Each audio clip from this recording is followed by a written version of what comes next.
أحد بموت رسول الله إلا ضربته. جئتك أؤمن بالله وبرسوله وبما جئت به فقد أعذرت إليكم وأعذرتموني.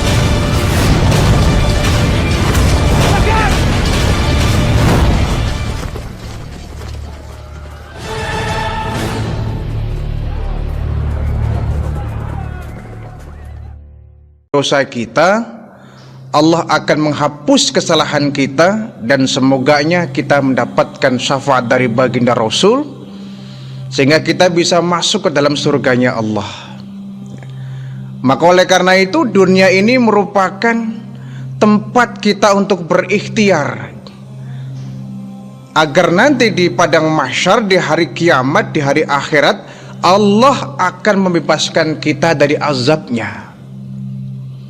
Jangan sampai kita kemudian di akhirat justru Allah mengazab kita. Jangan sampai kemudian di akhirat justru Allah memusuhi kita. Jangan sampai kemudian di akhirat Allah nggak meridhoi kita. Alangkah celakanya. Celakanya manusia saat nanti di padang mahsyar, boro-boro Allah menolongnya, boro-boro Allah kemudian menghapus dosanya, justru Allah malah membencinya, memusuhinya.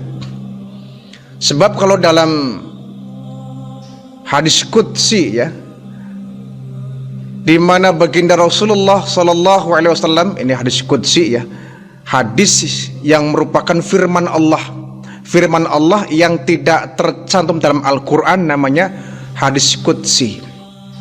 Rawahu Ahmad. Baginda Rasulullah sallallahu alaihi wasallam bersabda, sesungguhnya Allah Subhanahu wa taala berfirman, salasatun ana husmuhum yaumal qiyamah. Ada 3 golongan manusia yang nanti di akhirat, di padang mahsyar akan menjadi musuh-musuhku, kata Allah. Ini Allah yang mengatakan. Salasatun, ada 3 golongan manusia, ana khusmuhum yaumal qiyamah. Nanti di hari kiamat 3 orang ini akan menjadi musuhku. Na'udzubillah min dzalik ya. Allah ya memusuhi hambanya itu kan luar biasa. Luar biasa apa? Luar biasa kebangetan hambanya ini. Kok bisa Allah memusuhinya? Alangkah celaka seorang hamba, seorang manusia saat di padang mahsyar di hari kiamat dimusuhi oleh Allah. Ya pastinya kalau sudah dimusuhi oleh Allah, boro-boro mendapatkan rahmat, boro-boro mendapatkan maghfirah, ampunan, boro-boro kesalahan kita ditutupi oleh Allah. Wong Allah memusuhi dia, artinya Allah membenci. Kalau sudah Allah memusuhi seorang manusia, artinya orang itu dibenci oleh Allah Subhanahu wa taala. Yuk kita berlindung kepada Allah, jangan sampai kita termasuk orang yang nanti di padang mahsyar dimusuhi oleh Allah Subhanahu wa taala. Ya sudah, kalau dimusuhi oleh Allah, adresnya jelas neraka. Tidak mungkin Allah memusuhi hamba seorang manusia calon penghuni surga, itu kan tidak mungkin. Justru mereka yang mendapatkan anugerah tiket surga, Allah menyayangi mereka, Allah memuliakan mereka, Allah menganugerahkan mereka untuk bisa menjadi penghuni-penghuni surga. Nah, kalau sudah dimusuhi oleh Allah, pasti ya adresnya, alamatnya jelas neraka. Na'udzubillah min dzalik. Ada 3 golongan ya, ini harus menjadi peringatan bagi kita. Siapa orang yang menjadi musuh Allah di padang mahsyar nanti di hari kiamat? Kata Allah, rajulun a'tabi thumma ghadara. Pertama, seorang lelaki, seseorang yang memberi karenaku, untukku, thumma ghadara, tetapi dia berbuat curang. Dia memberi karena aku, thumma ghadara, kemudian dia berbuat curang setelah dia memberi. Inilah kenapa perlunya kita ilmu ikhlas di dalam bersedekah ya. Allah tidak mau saat kita memberi yang niat awalnya karena Allah, tapi di ujungnya, di belakangnya, buntutnya itu ada udang di balik batu. Mencurangi Allah itu dianggapnya ya. Maka kalau kita sudah memberi karena Allah, sudah lupakan yang kita kasihkan, lupakan yang kita infakkan, lupakan yang kita berikan kepada orang lain. Jangan sampai kemudian tsumma ghadara, Allah anggap mencurangi. A'tabi, dia memberi karena aku, tetapi di belakang itu dia mencurangi aku, kata Allah. Artinya niat awalnya memang karena Allah, tapi nggak sampai konsisten. Akhirnya pun bukan karena Allah ya. Di akhirnya karena ketumpangan niat-niat yang lain. Ini sepele ya. Jadi kalau kita memberi harus karena Allah. Kalau memberinya karena Allah tapi di ujungnya karena ada maksud lain bukan karena Allah, ini menjadi musuh Allah. Jangan sampai ya. Jangan sampai kita menjadi musuh Allah gara-gara kita memberi, berderma, berinfak, tetapi niatnya bukan karena Allah. Dianggapnya ghadar, mencurangi Allah. Mencurangi ini indikasinya apa? Pertama, orang memberi tapi mengungkit-ungkit pemberiannya, itu juga mencurangi Allah ya. Dia memberi karena Allah, iya, tapi kenapa di ujungnya dia satu hari kemudian dia mengungkit-ungkit, atau mungkin sebulan berikutnya, setahun berikutnya dia mengungkit-ungkit pemberiannya. Ini kategori ghadar, mencurangi Allah. Memberi tapi mengungkit-ungkit pemberiannya, ya percuma. Misalkan ya ada orang yang menyumbang masjid, lalu dia berkata ya, ini nih masjid, kalau dulu saya nggak nyumbang nggak bakal berdiri megah seperti ini. Nepuk dada akhirnya ya, nepuk dada, mengungkit jasa. Ini orang namanya memberinya bukan ikhlas karena Allah. Kalau sudah kita berinfak ya, nyumbang masjid, sudah tidak usah kita ceritakan ke orang-orang, apalagi diungkit-ungkit di hadapan panitia. Ini menyakiti panitia. Ya, nanti akan bilang panitianya, Bapak ini gimana nyumbang kok diungkit-ungkit, sama juga bohong ya. Siapa suruh Bapak nyumbang yang gitu. Kalau udah menyumbang karena Allah, sudah jangan sampai diungkit-ungkit. Kita memberi kepada orang ya, kamu dulu kalau nggak saya tolong ya nggak bakal begini nih. Nah, ini juga mengungkit-ungkit nih. Menolongnya tuh bagus, tapi di hari kemudian dia mengungkitnya, jasanya diungkit-ungkit, nepuk dada, nepuk jasa. Ini orang yang tidak baik, ghadar, mencurangi Allah. Jadi indikasi mencurangi Allah itu kalau dia memberi mengungkit-ungkit, apalagi dengan bahasa yang menyakitkan. Ini kampung ya, kalau bukan saya yang jadi pemimpin di kampung ini, nggak bakal kampung semaju ini. Ini kota, kalau bukan saya yang jadi wali kota, nggak bakal maju kayak gini ya. Ini provinsi, kalau bukan saya yang jadi gubernur, nggak bakal maju seperti ini. Ini Indonesia, negara ini, kalau bukan saya pemimpinnya, presidennya, nggak bakal maju seperti ini. Ngungkit jasa. Lihat pahlawan-pahlawan kita, mereka berjuang, berjibaku, mengalirkan darah, mengalirkan air mata, mencucurkan keringat, mengorbankan nyawa untuk kemerdekaan bangsa kita, dan mereka ikhlas untuk kita. Tidak pernah mereka mengungkit-ungkitnya. Niat ikhlas karena Allah ya, untuk kita anak cucunya. Maka ketika kita kemudian ya, di masyarakat ini kita mengabdi ya, sudahlah kita niatkan karena Allah, jangan kemudian diungkit-ungkit. Ini ya, kalau bukan saya yang jadi RW, ini nggak bakal sebagus ini nih wilayah RW kita ya, diungkit-ungkit. Ini masjid kalau bukan saya ngimamin, nggak bakal seramai ini. Ini masjid kalau bukan saya yang ketua DKM-nya, nggak bakal makmur seperti ini ya. Nepuk jasa namanya. Memberi tapi mengungkit-ungkit pemberiannya, sama dengan kita mencurangi Allah. Jadi kalau kita sudah memberi, lupakan, ya. Lupakan semua itu, ya. Yang kedua, indikasi mencurangi ini adalah memberi tapi ada faktor tujuan lain di balik memberi itu. Ini juga ghadar. Memberi tapi ada niat di belakang itu. Ngungkit mati tidak cuma ada niat di belakang itu, ya percuma. Biarpun kita nyumbang miliaran pun, tapi kalau ada niat lain bukan karena Allah, hilang pahala kita, gosong nilai pahala kita.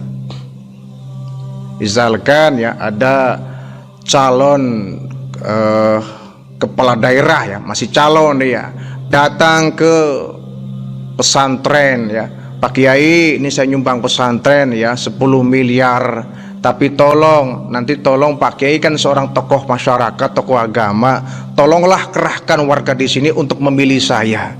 Nih Pak Kiai 10 miliar. Apa ini?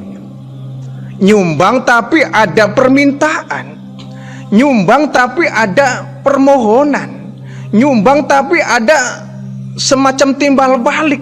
Saya ngasih Kiai, tapi tolong nanti kerahkan warga masyarakat di sini untuk memilih saya jadi wali kota, jadi bupati misalkan.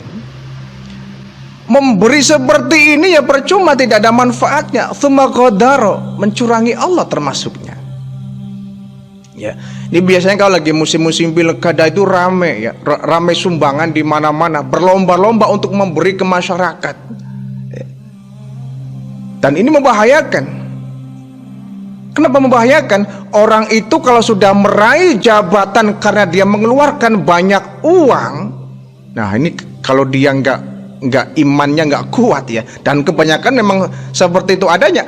Orang itu kalau sudah meraih jabatan dengan dia bermodal uang banyak, mengeluarkan dana yang banyak, nanti saat jabatan itu dia raih, langkah pertama yang akan dia lakukan adalah bagaimana agar modal saya dulu bisa kembali.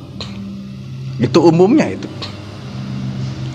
Seorang kepala desa, misalkan seorang kuwu, ketika dia mencalonkan kuwu mengeluarkan sampai puluhan miliar misalkan, sampai puluhan miliar, ketika dia naik jadi seorang kepala desa kuwu, maka pasti akan tersirat dalam pikirannya, bagaimana selama aku jadi kuwu modalku yang dulu bisa kembali. Kalau sudah berpikir ke sana, bagaimana berusaha agar modalku dulu kembali lagi, maka pasti akan ambil sana, ambil sini, ya. Nyomot sana, nyomot sini, potong sana, potong sini, manipulasi sini. Yang penting uang dulu yang jadikan sebagai modal saya meraih jabatan ini bisa kembali lagi. Ya mana ada orang yang mau membuang uang dengan percuma ya. Saya mah ikhlas ya. Ikhlas dari mana wong ente jadi pemimpin itu nyumbang ini nyumbang itu ngasih ke semua orang. Apakah nggak terpikir bahwa nanti uangku harus kembali? Kan nggak mungkin. Enggak, yang saya kasih dulu ikhlasku. Susah kalau kita bicara ikhlas ya. Kalau kita sudah memberi karena ada faktor X ya, ada udang di balik batu, maka tsumma ghadara, ini juga mencurangi Allah. Niatnya jelas bukan karena Allah. Dan ini sangat membahayakan bagi kelangsungan ya, kehidupan kita yang akan datang. Roda pemerintahan akan terhambat, akan tersendat kalau orang sudah meraih jabatan dengan dia mengeluarkan banyak uang. Pasti selama dia menduduki jabatan itu, dia akan berpikir bagaimana dulu modalku miliaran bisa kembali lagi. Enak saja, saya juga menjual tanah, saya menjual rumah, saya menjual pekarangan, saya menjual mobil ya. Demi apa? Demi untuk saya menjadi pejabat sekarang ini. Jadi pejabat, bagaimana agar mobilku kembali, tanahku kembali, rumahku kembali. Kalau seperti ini yang terjadi, maka yang selalu difikirkan bukan bagaimana saya memperjuangkan untuk rakyat, hak-hak rakyat dipenuhi. Bagaimana bisa dia berusaha sebaik-baiknya dia bekerja untuk membangun daerahnya. Kenapa? Yang terfikir selalu bagaimana uangku dulu kembali, bagaimana uangku dulu bisa kembali. Akhirnya ya boro-boro rakyat dipikiri, rakyat yang diutamakan malah dia menguntungkan ke pribadi ya, memperkaya diri. Maka kata Nabi, jangan pernah kau memberikan jabatan kepada orang yang minta. Jangan pernah kau memberi jabatan kepada orang yang minta. Coba lihat khalifah-khalifah ya, setelah baginda Rasul meninggal, Khulafaur Rasyidin dari Abu Bakar Siddiq, Umar bin Khattab, Utsman bin Affan sampai Ali bin Abi Thalib. 4 khalifah ini mereka tidak pernah minta menjadi seorang khalifah. Padahal khalifah ini kedudukannya sama dengan presiden, jabatan tinggi, jabatan masyhur, jabatan yang menggiurkan. Ketika baginda Rasul wafat, Umar bin Khattab saling tunjuk-menunjuk dengan Abu Bakar Siddiq. Abu Bakar Siddiq nunjuk Umar bin Khattab, Umar bin Khattab nunjuk Abu Bakar Siddiq. Kata Umar, wahai Abu Bakar, engkau lebih sepuh dari kami dan engkau sahabat yang paling dekat dengan baginda Rasul. Kaulah yang pantas jadi khalifah, pemimpin negara. Kata Abu Bakar Siddiq, iya, tapi kau lebih pantas daripada aku Umar. Kau tegas ya. Kau berwibawa, silakanlah kau jadi khalifah. Tidak, tuanku Abu Bakar, kaulah yang lebih pantas. Kau lebih banyak berpengalaman, kau lebih banyak mendapatkan pelajaran dari baginda Rasul. Saling tunjuk menunjuk, bukan saling rebut-rebutan seperti negara kita ya. Ya bukan cuma negara kita ya, di semua negara lah. Kalau sudah yang namanya jabatan yang masyhur setingkat presiden, ya pasti yang namanya rebutan itu luar biasa, gontok-gontokan malah kadang-kadang. Saling tunjuk menunjuk. Nah, baru ketika Abu Bakar Siddiq meninggal dunia, muncullah Umar bin Khattab. Itu pun beliau keberatan jadi khalifah itu. Kalau bukan didesak oleh sebagian masyarakat kaum muslimin, Umar bin Khattab tidak mau. Umar bin Khattab kemudian wafat, digantikan Utsman. Utsman juga nggak mau. Dia nggak pernah mimpi jadi seorang khalifah, nggak pernah minta. Sampai kepada Ali bin Abi Thalib nggak pernah minta menjadi seorang pejabat tinggi, seorang khalifah ya. Sebab itu ini menjadi buah pelajaran bagi kita.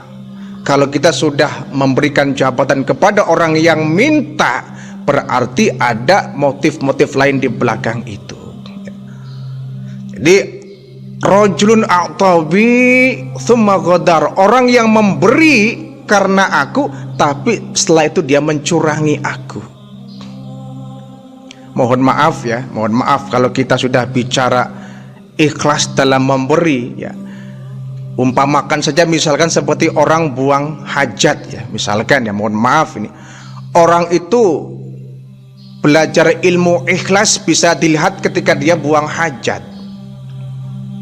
Kira-kira orang tuh kalau sedang ingin buang hajat, perutnya mules, dia masuk ke kamar kecil, ada yang nyuruh atau tidak? Ya tentu tidak. Pasti setiap orang ketika masuk ke WC kamar kecil, ya kemauan sendiri, tidak ada yang minta. Artinya kita memberi pun jangan karena diminta ya. Jadi ikhlas tumbuh dari dalam hati kita yang paling dalam ketika memberi itu. Jangan karena diminta oleh orang ya, kemauan sendiri. Kadang-kadang ada orang yang kurang peka ya dengan lingkungannya. Selalu kalau memberi sumbangan nunggu diminta, nunggu datang proposal, nunggu orang minta sumbangan baru dia minta. Enggak ada yang minta, dia diam saja. Ada orang tipe-tipe seperti ini itu. Memberi ikhlas mah ikhlas, cuma kurang peka. Dia memberinya nunggu orang minta. Ya, jangan begitu. Kalau kita bersedekah, sodako, jangan nunggu ada yang membutuhkan. Dibutuhkan atau tidak, misalkan kita nyumbang masjid mah kapan saja.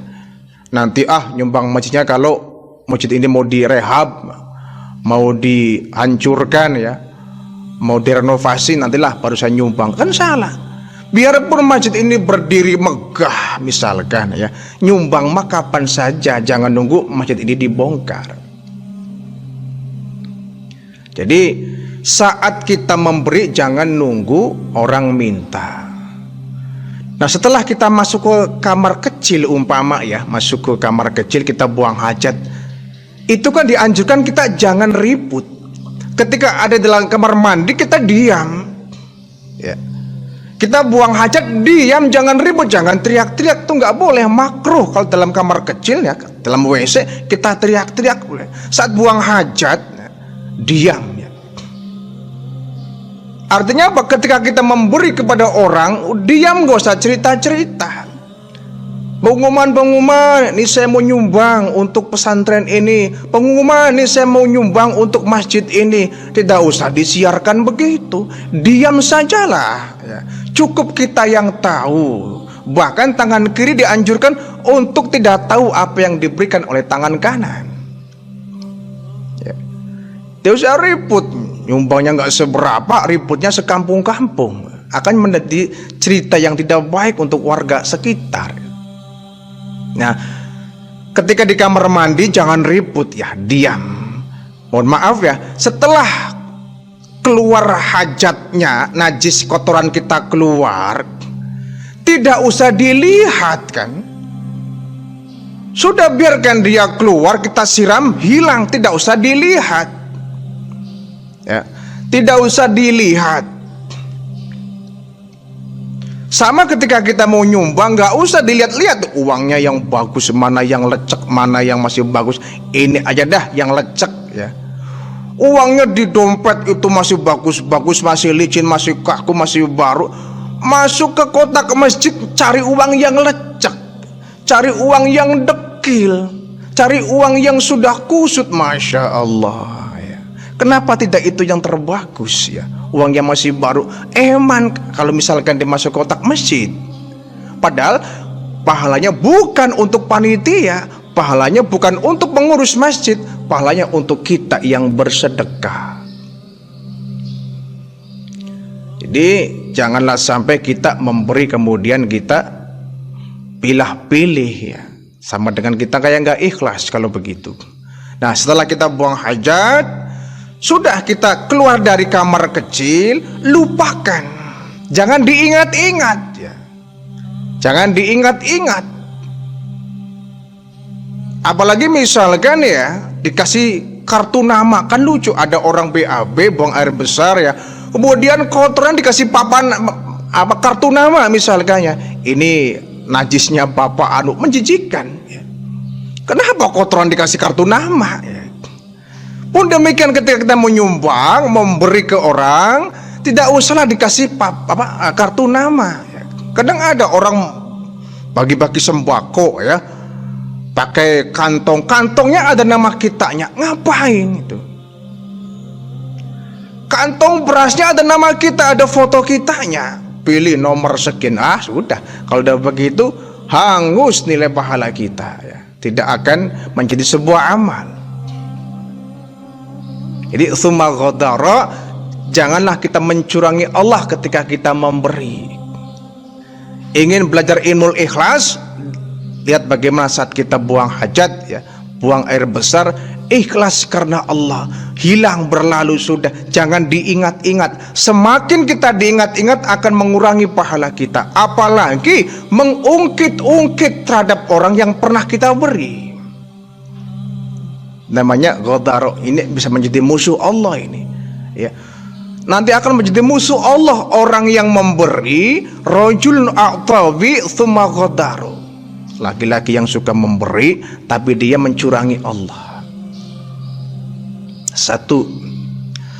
Yang kedua kata Allah, yang nanti di padang mahsyar di hari kiamat akan menjadi musuhku, rajulun ba'a khurran fakalat thamanahu, seseorang yang menjual orang yang merdeka, fa'akalaha thamanahu, dan dia makan dari hasil penjualan itu, menjual orang merdeka. Dulu di Arab ya, ketika sebelum Islam ini ada, masa jahiliyah, bahkan ketika awal-awal Islam itu ada pun, di Arab itu sudah umum ada jual beli orang ya, budak. Jual beli budak itu dulu banyak di zaman Arab itu. Bahkan ada satu pasar ya, Yang di situ ada menjajakan, menjual, tapi bukan barang dagangan tuh benda, tapi manusia. Menjual budak. Nah, kemudian ketika sang budak itu dibeli oleh seseorang, maka budak itu sepenuhnya menjadi orang yang membelinya, menjadi yang punya yang membelinya itu, menjadi milik sang pembeli tadi 100%. Ini bedanya budak dengan pembantu ya. Kalau pembantu ya, atau asisten rumah tangga istilah zaman sekarangnya ya, itu kita hanya membeli tenaganya, tidak membeli badannya, membeli tenaganya. Artinya ketika dia sudah bekerja, ya kita bayar tenaganya, bukan memiliki badannya seutuhnya. Ini salah. Yang kita beli, yang kita manfaatkan, yang kita bayar tenaganya. Tapi budak tidak. Kalau budak ini tidak ada bayar membayar. Setelah dibeli sang budak ini, dia bekerja di rumah, itu milik kita sepenuhnya, seperti anak kita ya. Apapun yang diminta oleh majikannya harus menturuti tanpa minta pamrih. Bahkan sang budak ini boleh untuk dimanfaatkan tubuhnya. Kalau budaknya seorang perempuan umpama ya. Jadi budak ini seperti kita punya motor. Kita beli motor, maka motor ini adalah sepenuhnya milik kita ya. Mau diapain itu terserah kita. Mau dijalankan terserah kita ya. Mau dipanasi terserah kita. Mau dilap terserah kita. Mau dicuci terserah kita. Kenapa? Itu motor punya saya yang beli pakai uang saya. Nah, budak itu seperti itu. Jadi manusia dibeli, setelah dibeli maka sang budak ini akan menjadi sepenuhnya 100% punya orang yang membelinya. Dia bekerja tanpa harus dia minta bayaran. Ya, dia dikasih makan layaknya seorang anak ya, dikasih makan dan lain sebagainya. Lah kalau budak masih ditolerir ya. Tapi kalau sudah merdeka, budak ini kemudian dimerdekakan oleh seseorang, maka dijual belikan haram hukumnya. Bahkan setelah Islam ini ada, setelah Islam turun, Islam menghapus perbudakan. Artinya manusia sama kalau sudah berhadapan dengan Allah. Tidak ada budak, tidak ada yang namanya tuan. Semuanya sama. Islam menghapus ras diskriminasi ya. Perbedaan ras dihapus dalam Islam. Semuanya sama kalau sudah berhadapan dengan hukum Allah. Tidak ada budak, tidak ada tuan. Makanya kalau sudah merdeka, tidak lagi menjadi seorang budak, maka dijual, hukumnya dosa ya. Jadi jual beli manusia ya, kalau sekarang istilah trafficking ya, menjual orang itu hukumnya haram. Karena orang itu bukan benda, tapi makhluk hidup. Maka jual beli manusia hukumnya haram. Kita punya anak seumpama ya, kemudian kita jual. Wah, itu dosa besar itu ya. Punya anak banyak 10 misalkan, dijual-jualkan ke orang nih. Siapa yang mau beli anak saya jual-jual. Ini haram hukumnya. Manusia kok dijual belikan? Haram hukumnya. Menjual orang pun tidak boleh, apalagi menjual diri sendiri. Wah, itu lebih dosa lagi itu. Menjual manusia saja, yang orang lain kita jual, anak kita jual, itu dosa besar, apalagi kita menjual diri kita. Tapi yang kita jual tenaga kita itu boleh. Yang kita jual adalah keringat kita, itu boleh. Yang dijual ide kita, gagasan kita ya, skill kita, itu boleh ya. Artinya kita melakukan untuk orang lain, pekerjaannya bukan orangnya. Tapi kalau sudah kita yang menjual badan kita sendiri ke orang, itu dosa.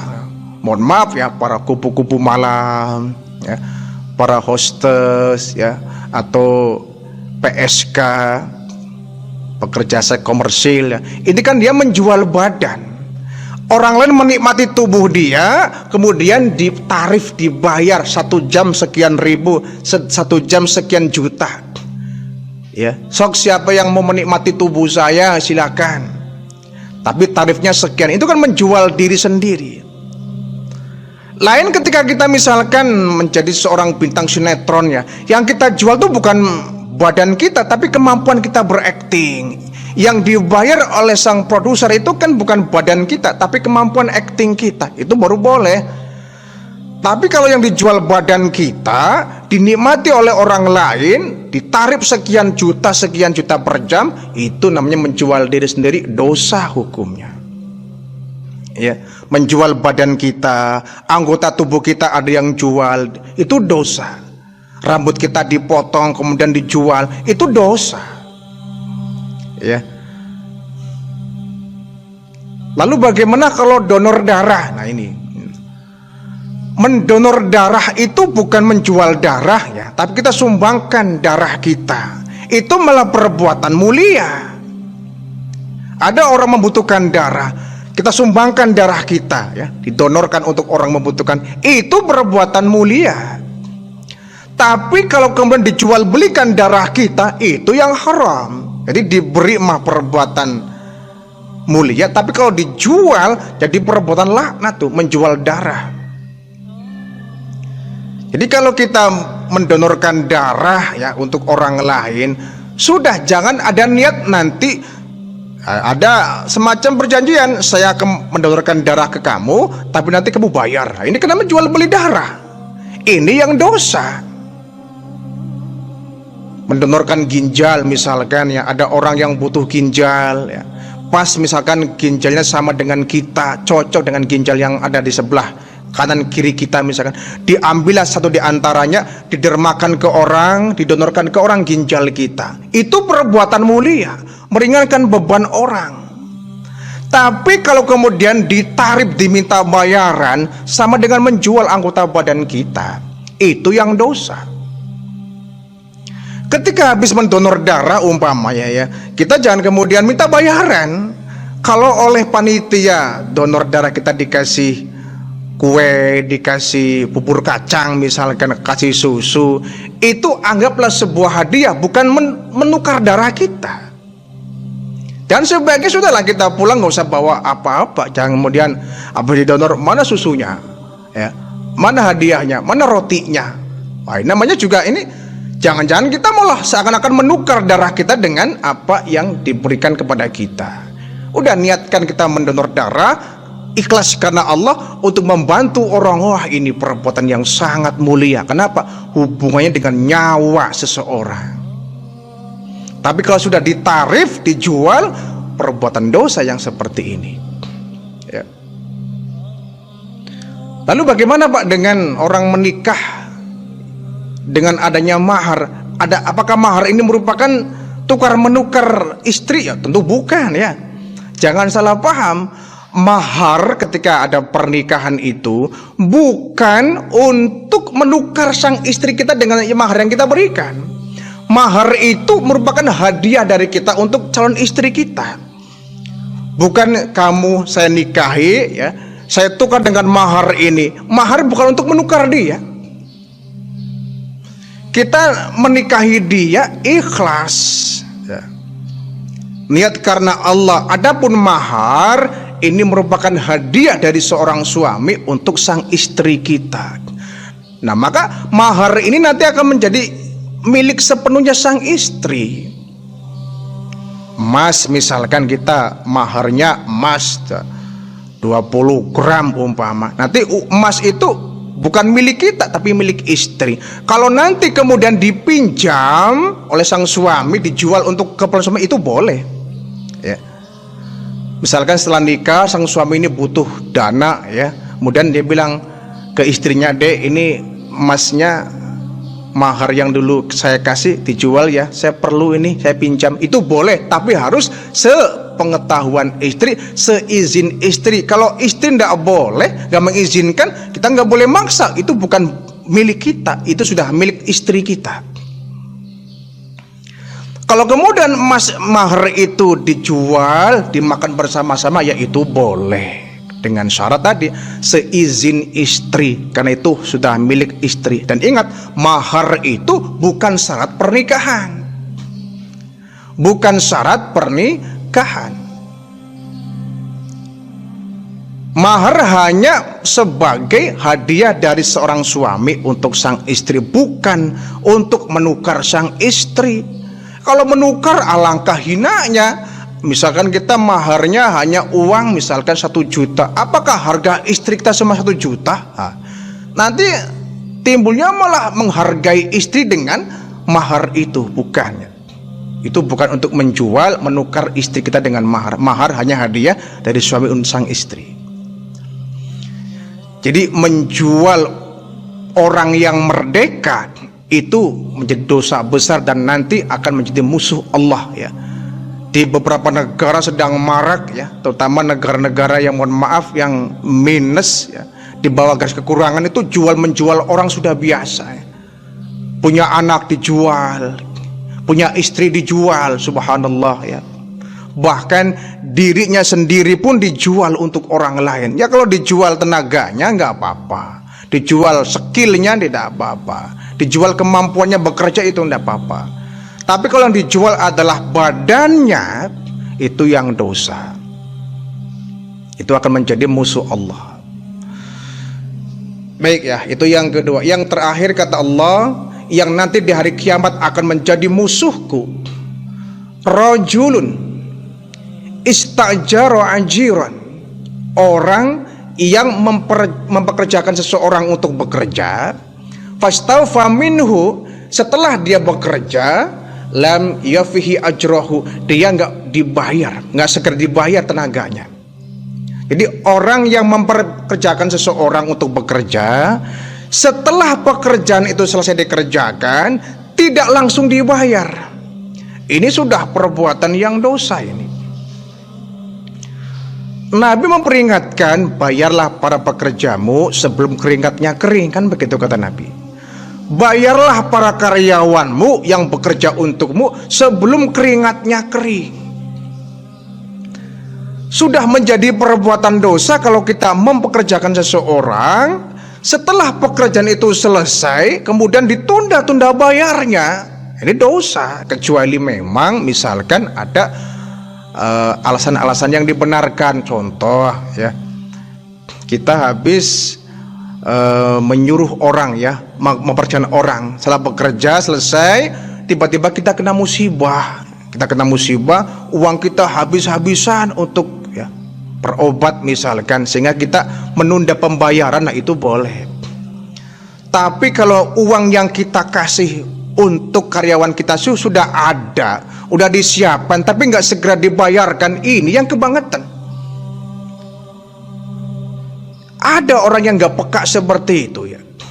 Maka kalau kita punya pembantu di rumah, punya asisten rumah tangga di rumah, jangan sampai ya kelewat waktu kita bayarnya. Kasihan dia, sudah bekerja, sudah berkeringat ya. Dia juga banyak kebutuhan, segeralah untuk dibayar. Jangan malah ditunda-tunda. Apalagi sampai nunggak sekian bulan belum dibayar, masya Allah ya. Ada di beberapa ya sekolah-sekolah ya, ini fenomena yang terjadi ya.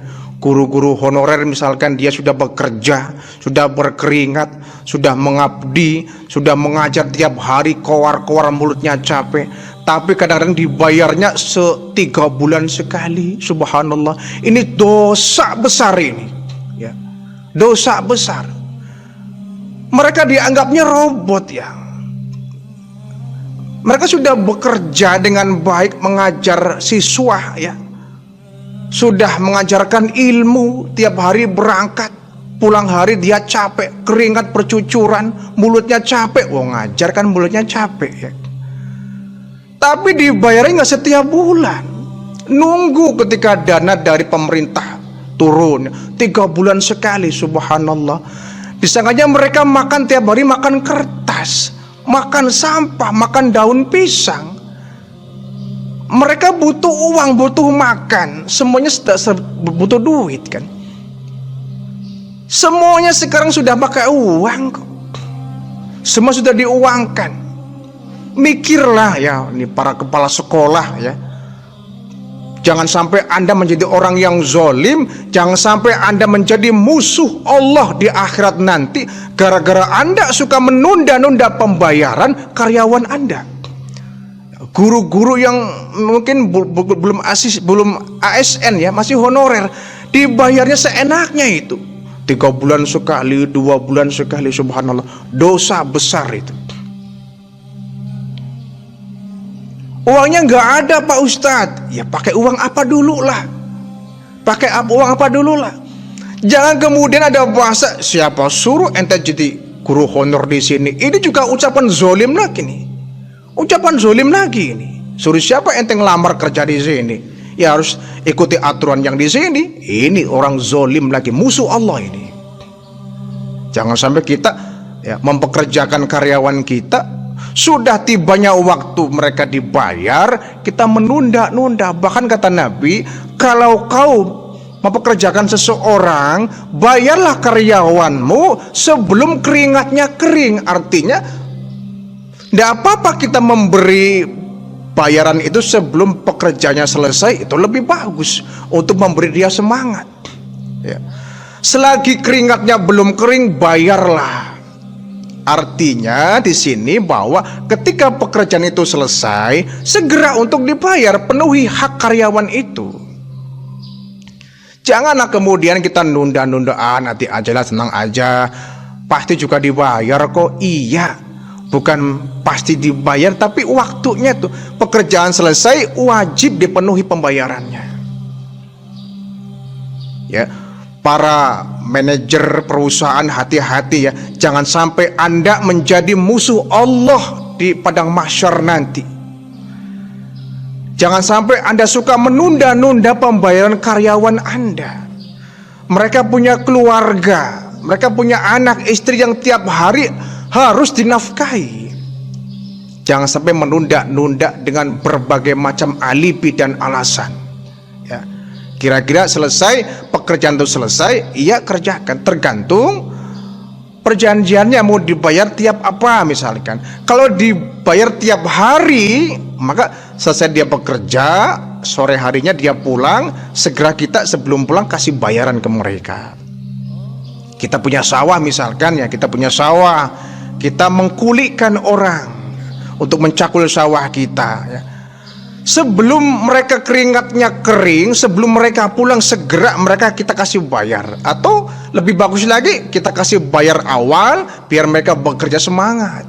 Dan mereka pulang sudah lagi kita nggak dibayar, bayar di awal kita bekerja ya.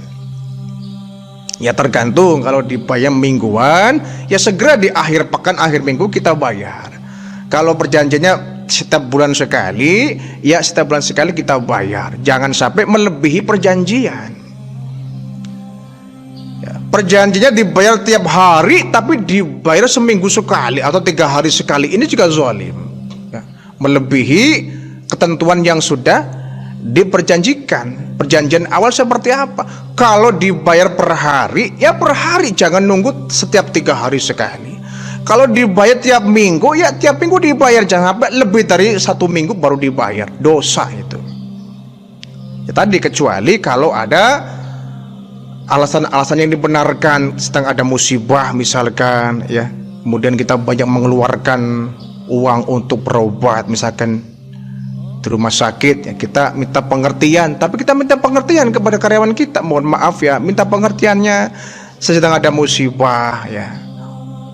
Tapi ya tetap itu juga nggak boleh ya. Sekali perjanjian, tetap perjanjian, apapun kondisinya, karyawan kita harus tetap dibayar tepat waktu.